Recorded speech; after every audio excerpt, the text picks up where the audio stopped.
여러분들 제일 김셀 때가 언제인지 아세요? 자기가 할 얘기를 남이 먼저 하면 제일 김새입니다. 제가 여러분들에게 조금 헷갈리지 않을까 싶어서 읽고 생긴 것도 비슷하고 목소리도 비슷하고 이름도 비슷하고 그래서 제가 왜 그런지를 좀 설명을 하려고 했어요. 같은 공장에서 태어난 그러한 제품이라서 비슷합니다. 같은 부모님에게서 태어나서 팔남매 중에 그래도 바로 밑에 동생이 있거든요. 그런데 제일 많이 닮았어요. 그래서 아주 어렸을 때부터 같이 찬양도 많이 했고요. 목소리도 비슷하고 해서 함께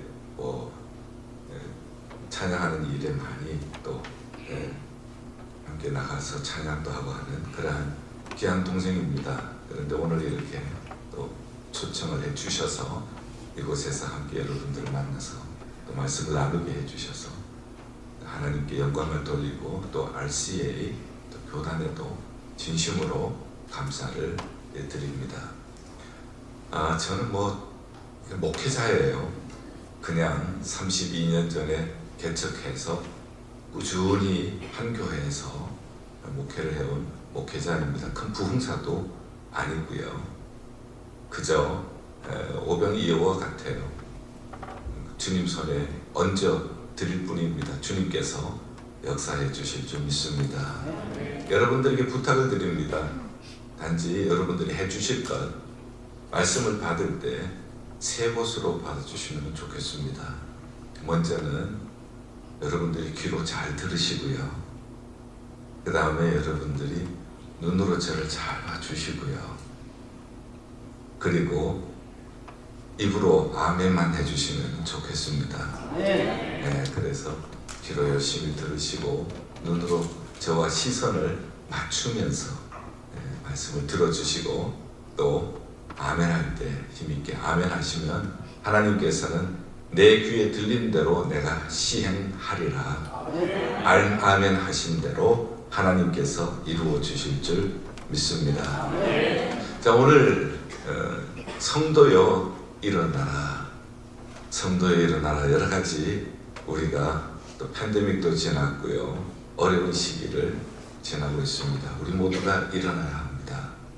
그래서 제가 오늘 본문 말씀을 누가복음 15장에 잘 아는 말씀을 선택을 했습니다.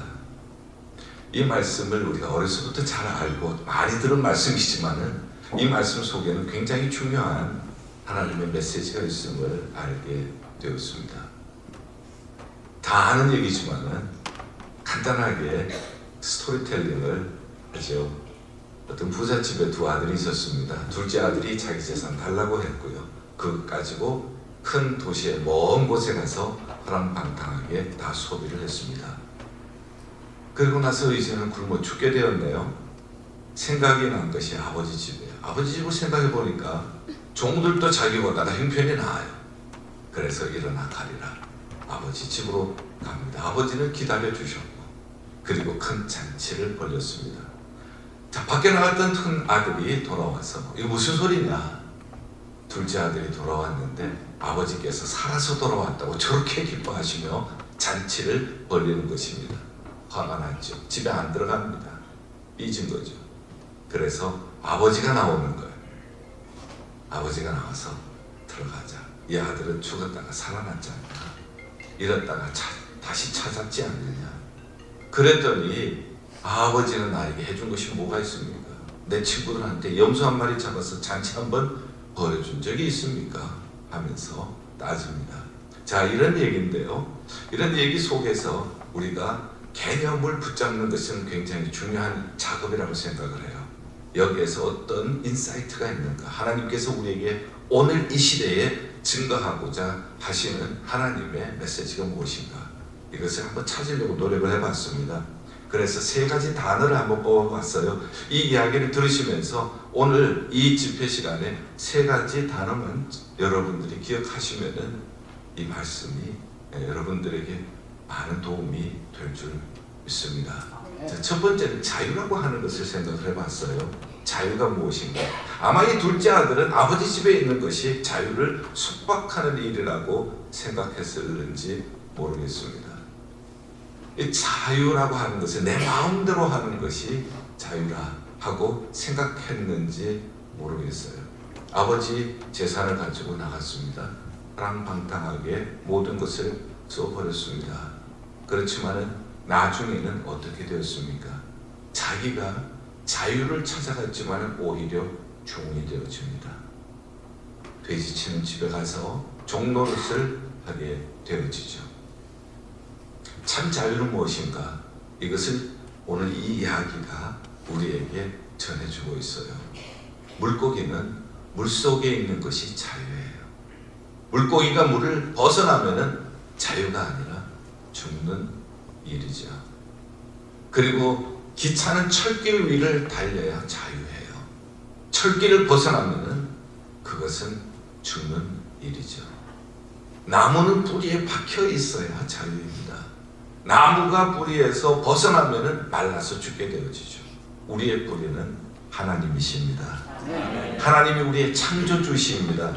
하나님이 우리를 만들어 주셨어요. 그렇기 때문에 그 창조주 하나님, 그분은 바로 우리 아버지시에요. 그 하나님에게서 잘라져 나가면은 나무는 마를 수밖에 없습니다. 참 자유가 무엇인가?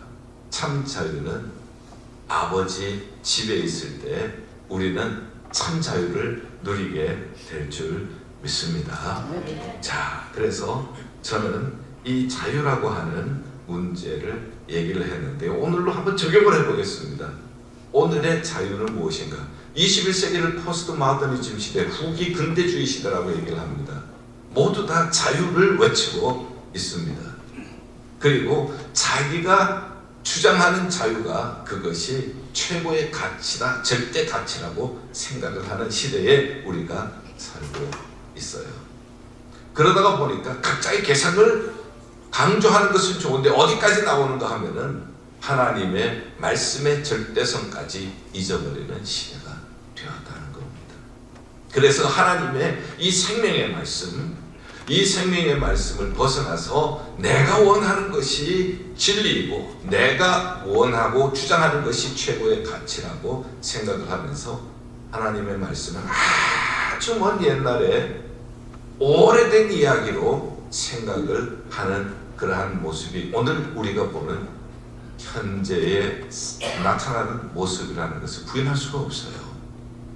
그래서 교회는 목사님들이 하나님의 말씀으로 우리는 돌아와야 합니다. 하나님의 말씀이 진리입니다. 이렇게 외치지만 그렇지만 이 세상은 하나님의 말씀이 진리라고 하는 것을 이제는 정면적으로 거부를 하는 그런 시대가 되어버렸어요.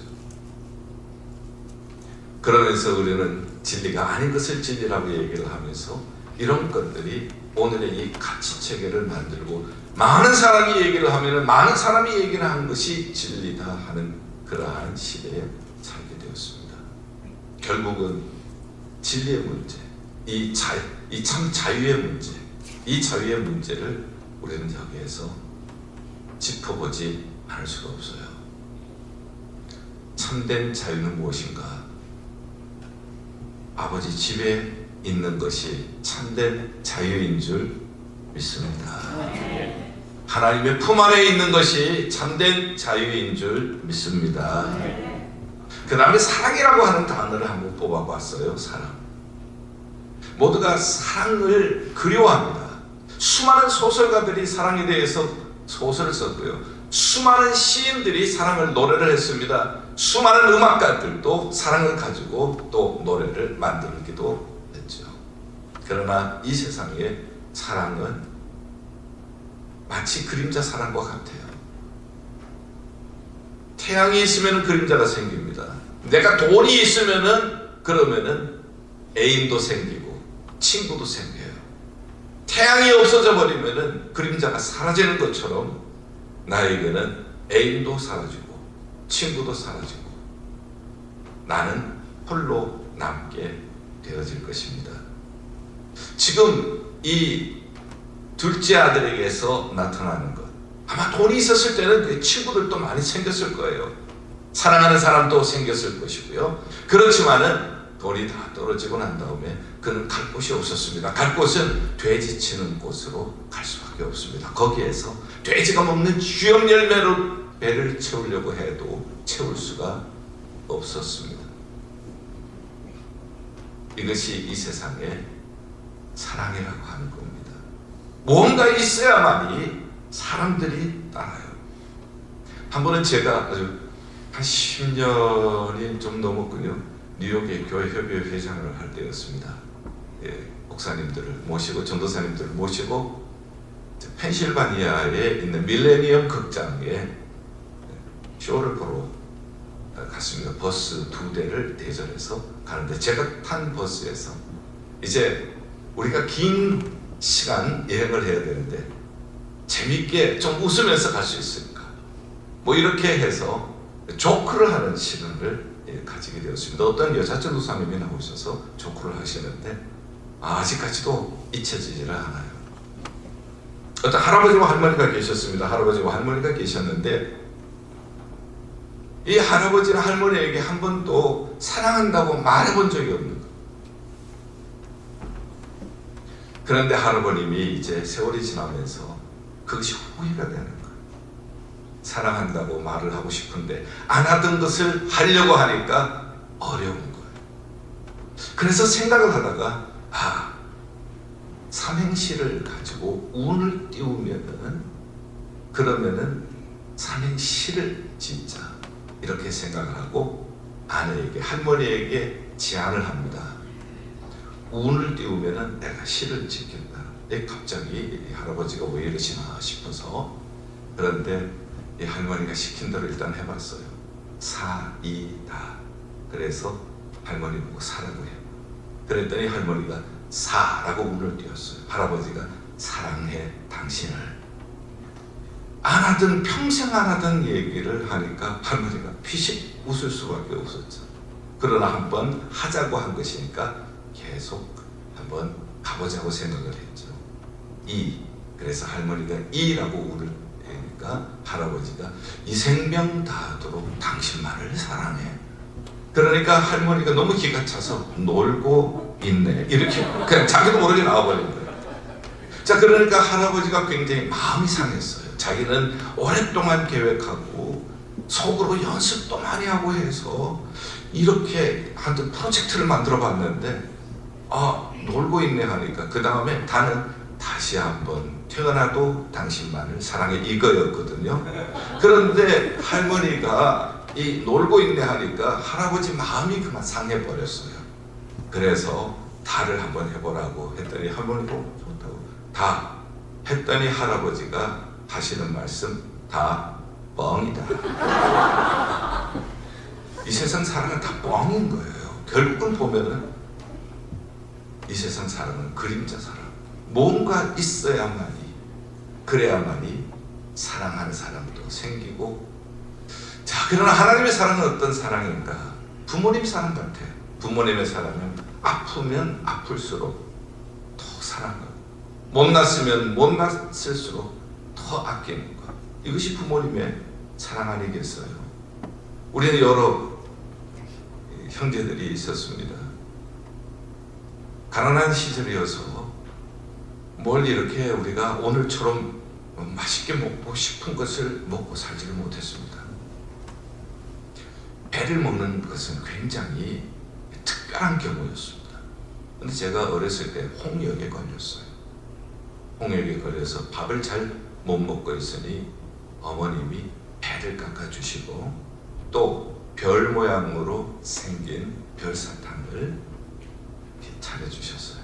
그래서 제가 밥은 잘 못 먹지만 그것을 먹으니까 제 바로 밑에 있는 동생이 자기도 먹고 싶은 거야. 평소에 잘 먹지 못하는 것들이니까. 그래서 먹으려고 하니까 어머님이 말렸어요. 먹으면 안 된다고. 아픈 형이 먹어야 한다고. 그러니 동생이 하는 이야기가 나도 홍역 걸릴래. 그리고 나서 저는 얼마 있지 않아서 회복이 됐는데 한 2주 후에 제 동생이 홍역에 걸렸는데 바로 저 뒤에 있는 동생이에요.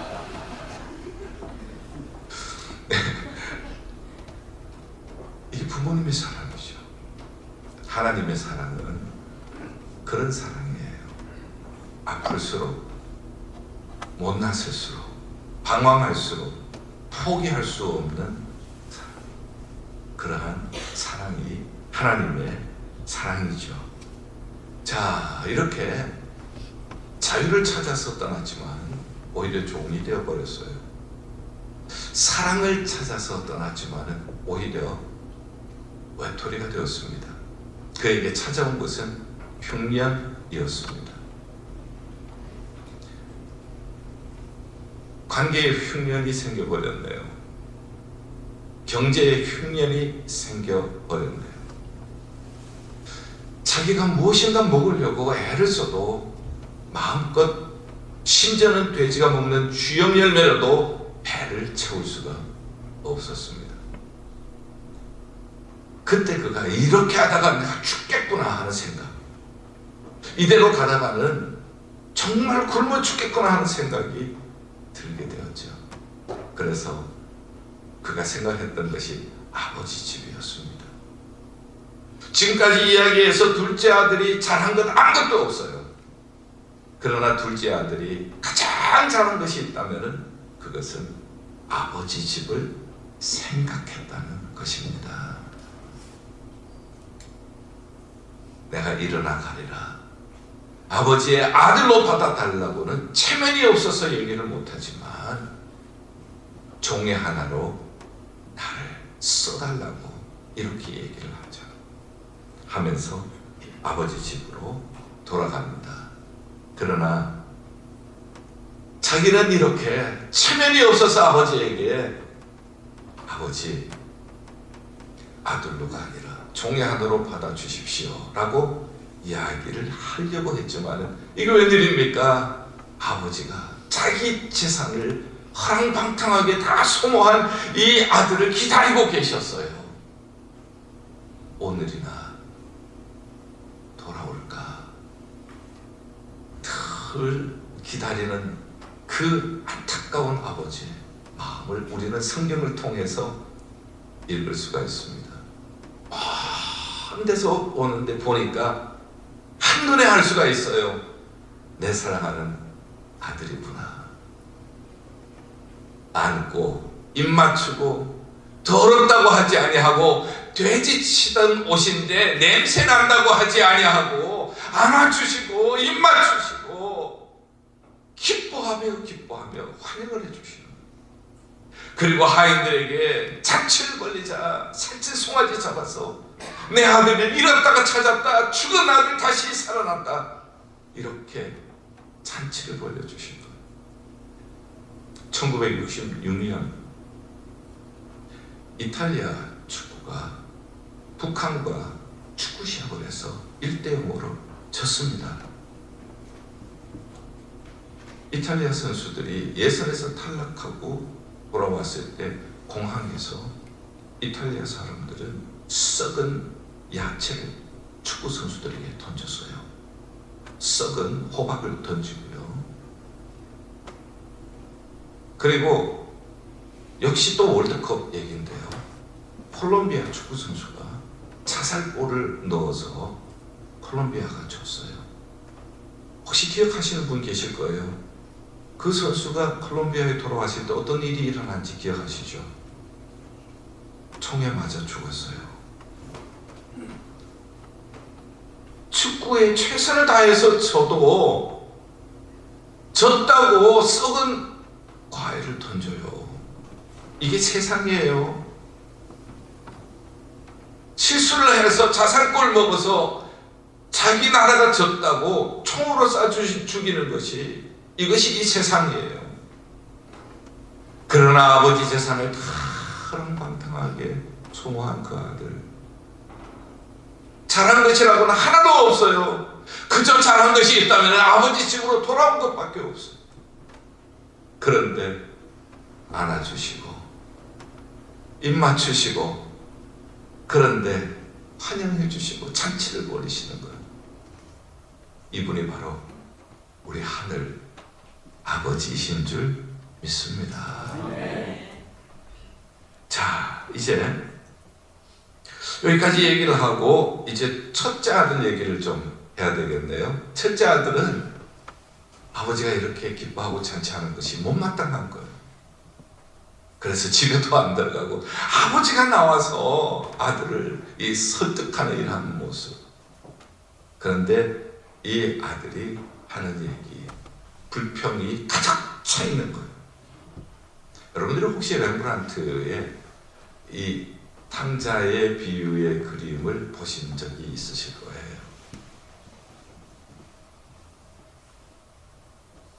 그 그림을 보면은 아들은, 둘째 아들은 누더기 옷을 입고 아버지 앞에 무릎을 꿇고 있고, 그리고 한쪽에 아주 심술궂은 아주 불만이 가득 찬 얼굴로 서 있는 그런 사람이 있는데 그게 첫째 아들이죠.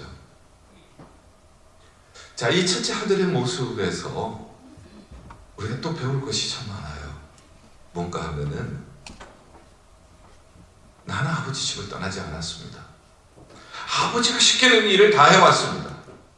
그렇지만 아버지께서 나에게 해주신 것이 무엇입니까? 여기에서 우리가 깨닫는 것이 있어요.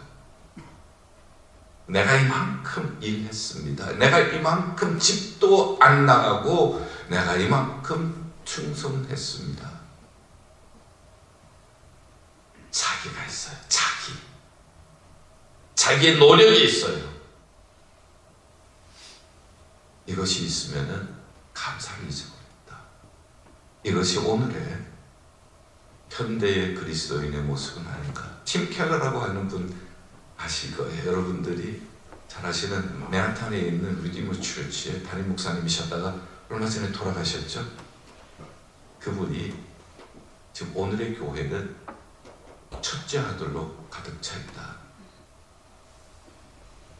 하나님께서 주신 것을, 하나님이 주신 은혜를 감사하지 못하고 불평하고, 그리고 하나님의 은혜를 감사하지 못하고 자기가 한 일이 기억나는 거예요. 나는 이렇게 고생을 했는데. 그러면서 하나님의 은혜를 잊어버린 사람들은 갈등을 겪게 되어집니다. 동생을 미워하게 되어지고 이런 분열을 조장을 한다. 이런 얘기를 했어요.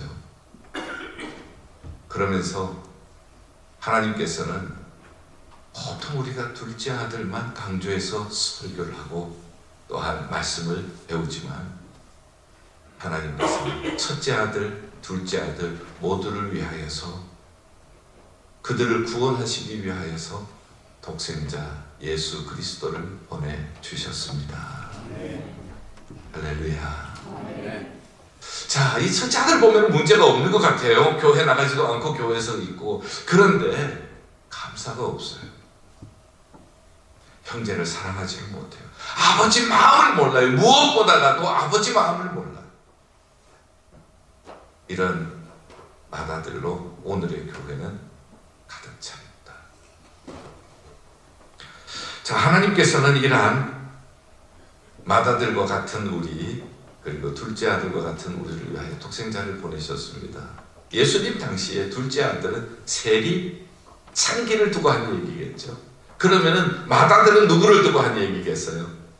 바리새인, 서기관들을 두고 하신 말씀이에요.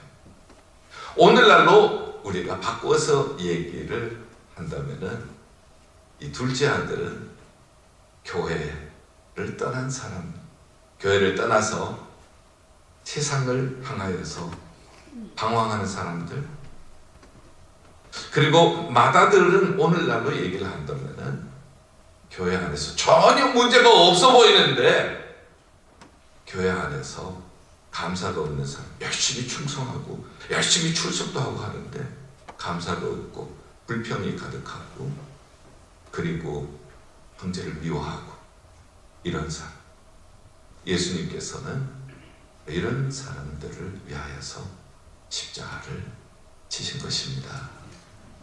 이사야 35장 5절, 그가 찔림은 우리 허물 때문에, 그가 상하고 우리 죄악 때문에,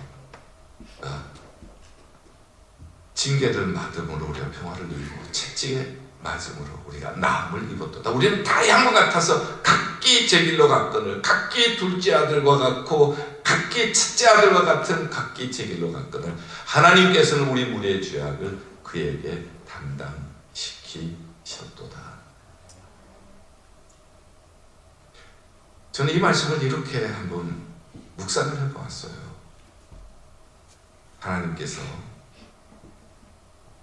우리 무리의 죄악을 예수님께 담당시키셨다면 예수님이 왜 가시벨르관 쓰셨나? 내 머리로 지은 죄를 씻기 위하여서 머리에 가시관 쓰셨구나. 예수님이 왜 손발에 못이 박히셨나? 내 손으로 하나님을 영화롭게 하지 못하는 일, 내 발로 가지 못할 곳을 간 것, 그걸 위하여서 주님 대신 못 박히셨구나. 예수님의 몸에 왜 채찍을 맞으셨나? 창으로 왜 찔리셨나? 내 몸으로 지은 죄 씻어 주시기 위하여. 좀 더 구체적으로 예수 그리스도의 십자가를 묵상하면서 예수님의 그 모습을, 십자가에서 고난당하신 모습을 바라봅니다. 그때 겸손해지더라. 그때 감사가 생기더라고요. 어려서부터 목사가정에서 태어나서 수없이 십자가 설교를 들었지만 어느 날 이것을 생각을 하면서 다시 한번 새롭게 느껴지는 은혜가 있었습니다. 어떤 모습이든지 주님께 일어나서 돌아간다면, 아버지 집으로 일어나서 우리가 돌아간다면, 첫째 아들인지 둘째 아들이든지 아버지께서 기쁘게 맞아주시고 우리를 회복시켜 주실 줄 믿습니다. 19세기에 부흥 운동을 일으키셨던 무디 목사님이 계세요. 무디 목사님이 한 번은 스코틀랜드에서 집회를 하십니다. 그리고 복음을 증거를 하셨어요. 그리고 나서 이제 조금 있는데 어떤 소녀가 찾아옵니다.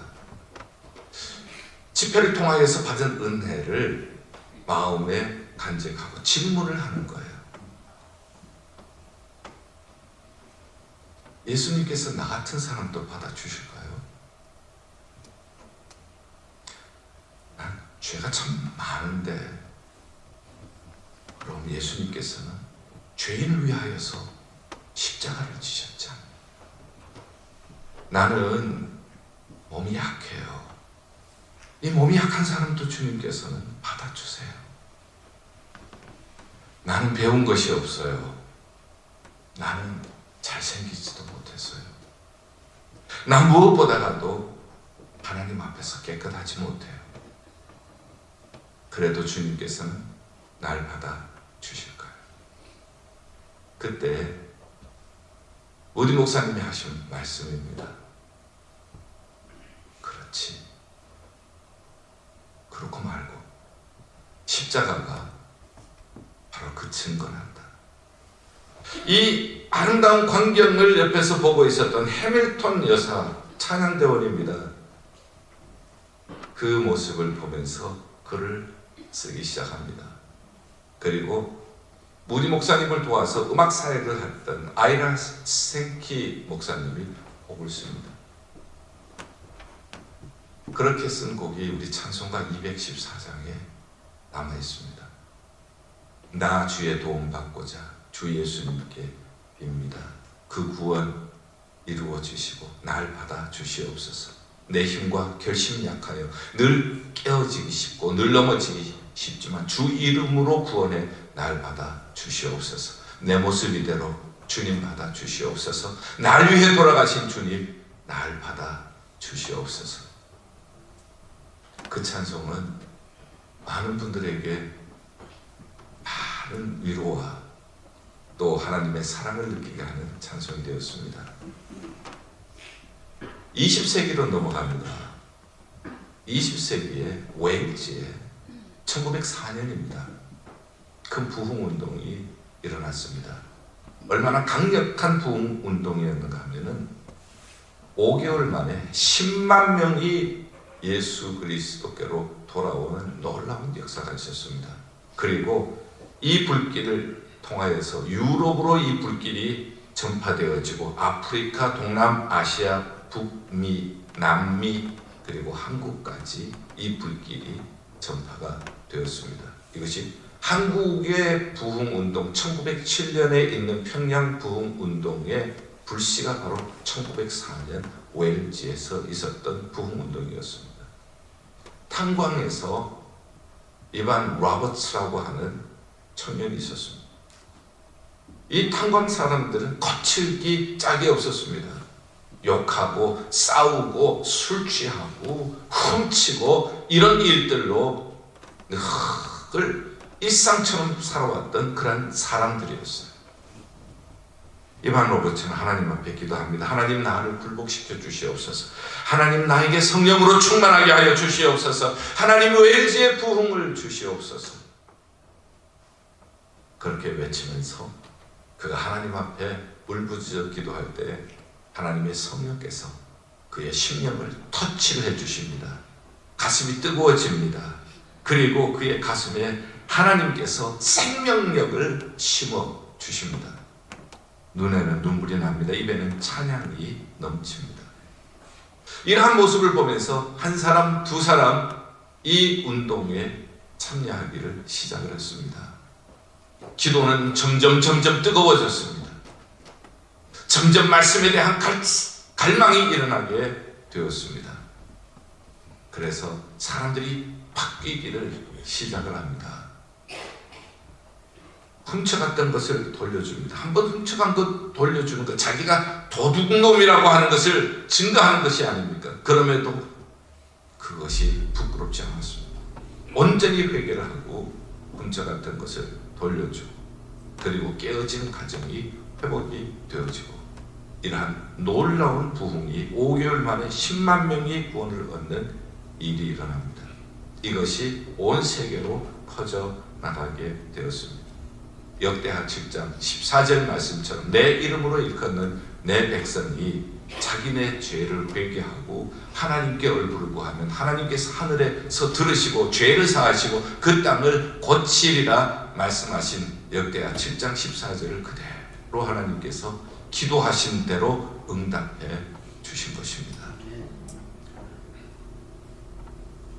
21세기를 얘기를 하겠습니다. 지금부터 딱 2년 전입니다. 우리가 잘 아는 켄터키 에스베리 대학 수요일 대학 첩플에서 있었던 일이죠. 성령께서 강하게 역사하시고 학생들과 교수들이 함께 회개하고 함께 찬양하고 함께 말씀 듣고 함께 예배하고 그 자리를 떠나지 않고 성령의 놀라운 역사를 저들은 경험하고 있었습니다. 이 얘기를 들은 온 세계 사람들이 함께 켄터키 에스베리 대학으로 모이기 시작을 했습니다. 이웃 대학에도 이것이 퍼져나가기를 시작을 했죠. 점차 이렇게 성령의 강한 불길이 일어나는 것을 우리는 듣고 보았습니다. 저는 19세기, 20세기, 21세기 대표적인 부흥 운동만 간략하게 소개를 해드렸습니다. 대중 집회에서도 일어났습니다. 탄광에서도 일어났습니다. 대학 캠퍼스에도 일어났습니다. 오늘 우리가 모인 이 교회에서도 일어나게 될 줄 믿습니다. 우리의 모습이 어떤 모습이든지 하나님께서는 성도여 일어나라, 내 모습 이대로 주님 받아 주시옵소서, 나를 위해 돌아가신 주님 날 받아 주시옵소서. 우리는 흉년을 경험하고 있습니다. 팬데믹 이후로 아까 기도하시는 목사님 말씀 너무 공감이 되어져요.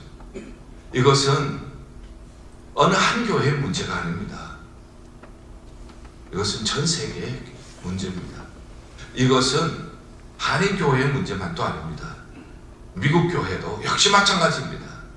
지금 이러한 어려운 때를 지나가고 있습니다. 저는 마치 흉년이 든 것과 같은 느낌을 가집니다. 더 이상 갈 곳이 없어도 우리에게는 길이 있습니다. 예수님은 우리에게 이런 때라도 내가 곧 길이요, 내가 진리요, 내가 생명이다. 주님께는 길이 있습니다. 주님께서 이렇게 쓰러진 우리를 살려주시기 위하여 이 땅에 오셨습니다. 주님을 바라보면 희망이 생깁니다. 어렸을 때 저희 아버님 목사님께 들은 이야기입니다. 미국에서 노예 제도가 있을 때 이야기. 그러니 제가 어린 시절이니까 아주 오래된 이야기지만 제 마음에는 큰 교훈이 되는 이야기가 있습니다. 기차를 타고 가는데 주인과 백인 주인과 그리고 흑인 노예가 함께 갑니다. 그런데 이 흑인이 굉장히 노예가 난폭했습니다. 주인이 여러 차례 말을 해도 듣질 않습니다. 화가 잔뜩 난 이 주인이 총을 가지고 그 노예를 향하여 발사를 합니다. 그때 그 옆에 있던 어떤 신사가 손으로 그것을 막았어요. 그래서 그 신사의 손에 피가 흐르고 총알 자국이 생기게 된 겁니다. 그러면서 이 노예 원주인에게 얘기를 합니다. 이 노예 가격이 얼마입니까? 제가 사겠습니다. 안 그래도 속썩이는데 돈까지 준다고 하니까 얼른 팔았죠. 그리고는 이 신사는 그 노예에게 얘기를 합니다. 이제는 자기 몸이 되었으니까 원하는 대로 가서 잘 살라고. 그렇지만 이 흑인 노예는 이렇게 내 생명을 살려주셨는데 내가 어디를 가겠습니까? 내가 새 주인으로 모시겠습니다. 그래서 이 신사의 집에 함께 왔습니다. 그러나 원래 성격이 워낙 난폭하기 때문에 또 혈기를 부리고 또 행패를 부릴 때도 있다. 그때마다 이 주인은 다른 말 아무 말 하지 않고 그저 손만 보여줍니다. 그러면은 이 노예는 그 손을 보면서 자기가 죽을 수밖에 없었는데 저렇게 막아주셨다. 그것을 보면서 다시는 제자리로 돌아오. 이것이 반복되어지면서 점점 성격이 온유한 하인으로 변해갔다 하는 이야기를 해주셨어요. 그리고 저에게 말씀하십니다. 종문아, 예수님이 너를 위하여서 그렇게 하셨단다. 그래서 저는 그 말씀을 들으면서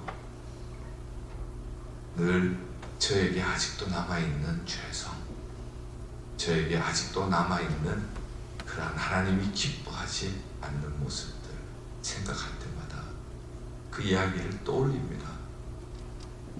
그리고 그 손을 보라고 했던 것처럼 예수님 십자가를 생각합니다. 가시멜루안을 생각합니다. 내 머리로 지은 주. 손발을 생각합니다. 내 손과 발로 지은 주. 주님의 몸을 생각합니다. 내 몸으로 지은 주. 내가 죽어야 할 그 자리 주님께서 대신 죽어주셨습니다. 노예가 주인의 손을 볼 때마다 다시 한번 그 은혜에 자기의 부정한 것이 다시 씻어지는 거죠. 오늘도 예수님의 십자가를 볼 때마다 다시 한번 나를 새롭게 하신 은혜 안에 돌아가게 되어집니다. 성도여 일어나라. 무엇을 향하여 일어날 것입니까? 십자가를 향하여서 우리 모두 일어날 수 있기를 바랍니다. 십자가의 사랑을 우리에게 아낌없이 주신 그 아버지의 품으로 우리가 일어날 수 있기를 바랍니다. 그리고 그 품에 다시 한번 우리가 안길 때 나의 회복이 일어나게 될 것입니다. 그러나 나의 회복으로 끝나지 않을 겁니다. 이것은 나의 회복이 바로 우리 교회의 회복으로 이어지게 될 것입니다. 18세기에 뉴잉글랜드 지역 하면은 커네티컷, 그 다음에 보스턴, 뉴헤이븐, 뭐 이쪽이죠. 뉴햄셔, 메인, 로드아일랜드, 이쪽을 뉴잉글랜드 지역이라고 하죠. 거기에 부흥운동을 일으키셨던 목사님이 조나단 에드워즈라고 하는 목사님이 계세요. 그분이 심호하셨던 교회가 매사추세츠에 있는 노샘턴 처치입니다. 저는 조나단 에드워드 목사님이 너무 좋아서 참 영적으로 죽어갈 때에 이렇게 영적인 부흥을 일으키셨던 모습이 너무 좋아서, 그래서 제가 노샘턴 처치를 방문도 하고, 그 다음에 그 목사님의 이 전기도 읽어보고 이렇게 했습니다. 부흥운동을 일으킬 때에 그 목사님이 남기신 이야기예요. 부흥을 가로막는 것이 뭔가? 오늘의 교회의 부흥을 가로막는 것은 두 가지다. 하나는 세속화, secularization, 그리고 하나는 교만이다. 세속화를 통하여 세상으로 빠져나가고, 교만을 통하여서 교회 안에 있으면서도 은혜를 모르고 감사를 모르고 서로 갈등하고 싸우고 분열하는 오늘의 교회다. 저는 그 얘기를 들으면서 누가복음 15장을 생각을 한 거예요. 둘째 아들에게서 보여지는 세속화, 첫째 아들에게서 보여주는 교만. 이것을 위하여서 우리 주님께서는 십자가를 지셨습니다. 예수 그리스도를 통하여서 우리가 다시 하나님께로 나아가게 될 때에 18세기 뉴잉글랜드의 영적인 대각성 운동은 바로 이 자리에서 오늘도 일어나게 될 줄 믿습니다. 214장을 함께 찬송하면 좋겠어요. 214장 우리 함께 찬송하시죠.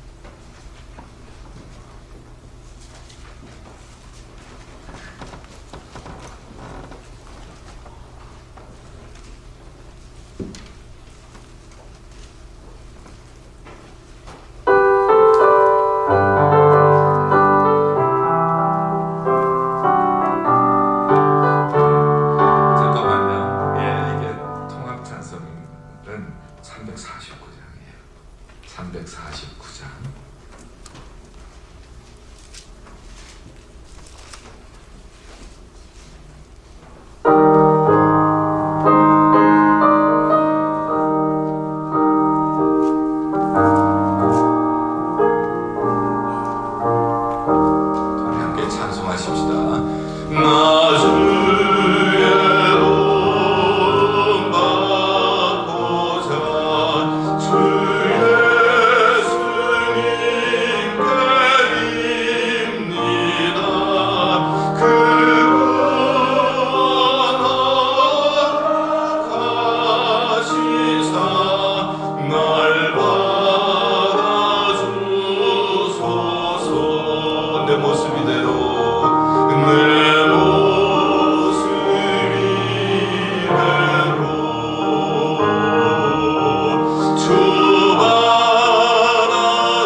앞에 이번에 손을 들고 내 주님 서신 방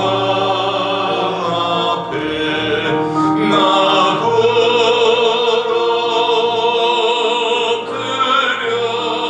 엎드렸으니 그 크신 역사를 이루게 날 받아주소서. 내 모습 이대로 내 모습 이대로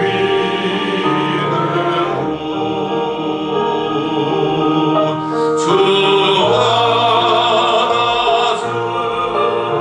받아주소서. 날 위해 돌아가신 주, 날 위해 돌아가신 주, 날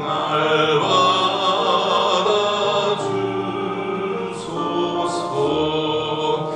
우리 4절 한번 다시 할 텐데요. 내 주신 주님 서신 발 앞에 나 부러뜨렸으니 그 크신 역사 이루게. 우리가 지금 흉년을 만났습니다. 교회적으로 흉년을 만났습니다. 이것은 전 세계적인 지금 흉년이에요. 그러나 내가 주님께로 나아가면 내가 일어나가리라. 성도여 일어나라. 아버지께로 일어나가기만 하면 하나님은 나를 회복시켜 주실 줄로 믿습니다. 나만이 아니라 우리 교회를 회복시켜 주실 것입니다. 우리 교단을 회복시켜 주실 것입니다. 뉴저지를 회복시켜 주실 것입니다. 미국을 회복시켜 주실 것입니다. 이 큰 역사 이루게 나를 받아 주시옵소서.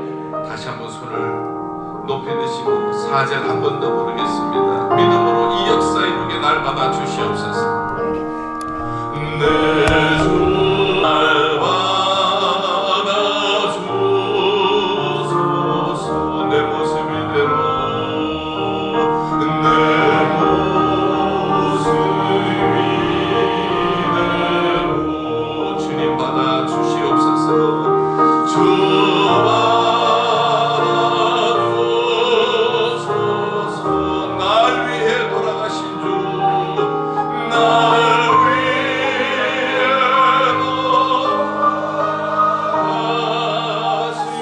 주, 날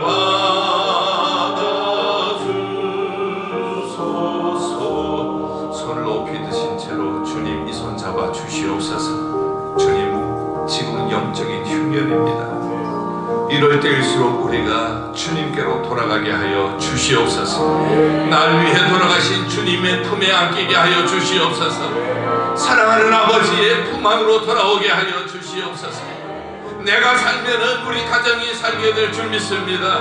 내가 살면 우리 교회가 살게 될 줄 믿습니다. 우리가 살면은 우리 교단이 부흥할 줄 믿습니다. 우리가 부흥하면은 뉴저지가 부흥하게 될 줄 믿습니다. 주여 날 잡아 주시옵소서. 손 드신 채로 주여 삼창하신 다음에 우리가 힘써서 하나님 앞에 부르짖어 기도하겠습니다. 주여, 주여, 주여. 살아계신 여호와 아버지 하나님 은혜를 감사합니다. 아버지 하나님께서 오늘 우리를 불러주시고 우리에게 주시는 말씀은 우리 마음속에 새깁니다. 우리 영혼에 새깁니다. 아버지 하나님, 오늘은 우리가 흉년입니다. 아버지 하나님, 영적인 흉년입니다. 아버지 하나님, 팬데믹 이후에 모두가 지쳐 있습니다. 힘을 잃어가고 있습니다. 그러나 주님, 우리에게는 길이 있습니다. 아버지, 집이 길입니다. 예수 그리스도께서 우리를 위하여서 이 길을 열어주셨습니다. 내 모습 이대로 주님 받아 주시옵소서. 내 모습이 둘째 아들과 같이 세속으로 향했던 참자유를 깨닫지 못하고 세상 자유를 향하여서 나갔던 나의 죄를 용서하시고 참 사랑을 깨닫지 못하고 세상 사랑을 향하여 그림자 사랑을 향하여서 살아왔던 나를 용서하여 주시옵소서.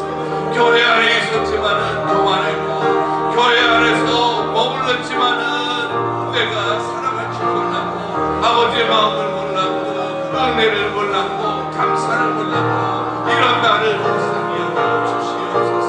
내 모습 이대로 주님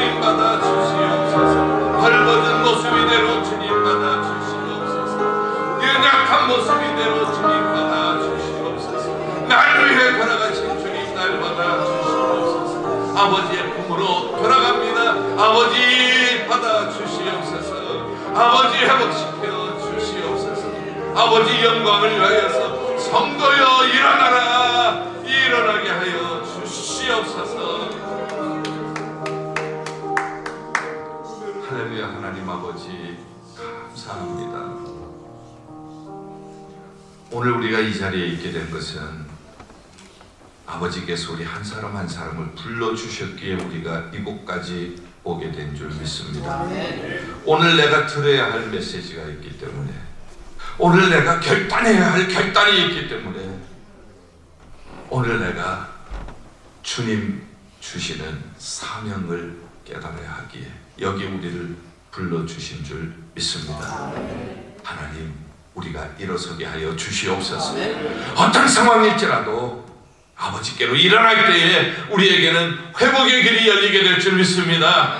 부흥의 길이 열리게 될 줄 믿습니다. 성도여 일어나라.